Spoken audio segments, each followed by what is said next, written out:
من 155 سنة في بريطانيا نزل أول قانون التسلل، وكان شديد قوي، علشان أي لاعب واقف بين الكرة والمرمى تتحسب الهجمة تسلل.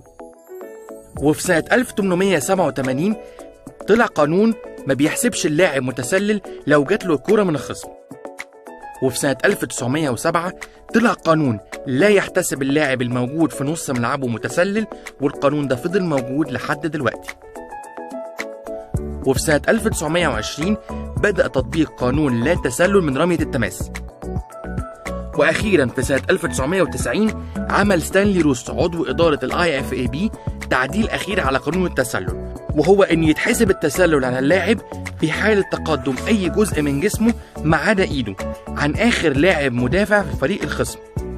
ولو حارس المرمى خارج مرماه وتواجد المدافع في المرمى يتم اعتبار حارس المرمى آخر مدافع للفريق، وفي حالة تخطي المهاجم للحارس في الحالة دي يعتبر متسلل.